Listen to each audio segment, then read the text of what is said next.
Right, so I've hit record in another test in my bedroom. I don't know if I've cleaned the lens or not here. I'm standing in front of a mirror right here, and I'm testing for the light quality. All the light source is in this room is pretty much this lamp, which I'll turn off now. And then the only light emitted is just from this. So it's very dark, except for where this light is illuminating. And it's illuminating a little bit of my face, but more this general area above here. It's not ideal.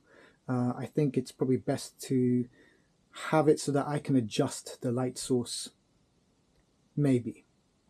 Right, so this test is basically, I'll turn another light on here so we can see a bit better.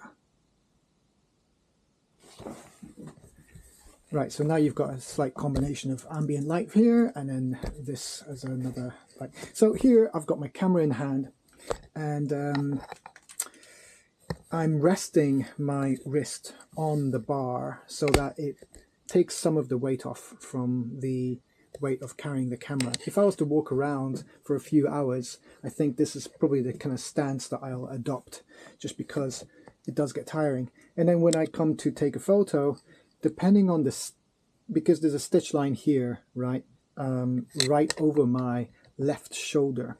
That's where it's pointed now. So I'd have to test where the stitch line is and if I need to adjust that. So here I'm just mocking how I might use this stance to take photos. If I was to be using the eyepiece, I'll basically do this, and I'll probably just use my legs as elevation, like that. It looks dorky as fuck, I know. But here, what I'm doing is I'm testing where the stitch line is. And I think it's okay there. But the main point is that it makes the 180 face as best suited as possible to point outwards towards what I'm shooting, so that I don't want to risk the stitch line being in my subject at any time. So whether I'm doing it this way or switching around and doing it this way, I should have a nice clear line of sight to what I'm shooting without the stitch line interrupting. Preferably here. I think this is the best option. So I'm leaning on this bar here with my wrist, which then sends the weight down to my hip where it's attached here on the rod, on the invisible rod. So it'll be really interesting to test next time with daylight when I walk around how the video footage looks. So I might as well just start trying to test it in the streets if I'm brave enough, really. I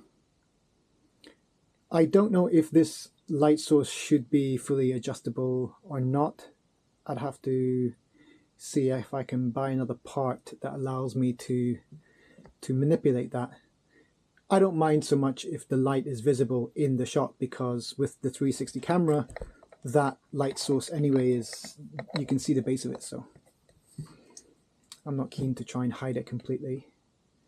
And maybe I might have an on-camera flash here, or because it's winter and nighttime comes very quickly, if I was to do some roaming street photography, it might be best that I take my backpack with the light coming out of it here, and that's a full-on, you know, mobile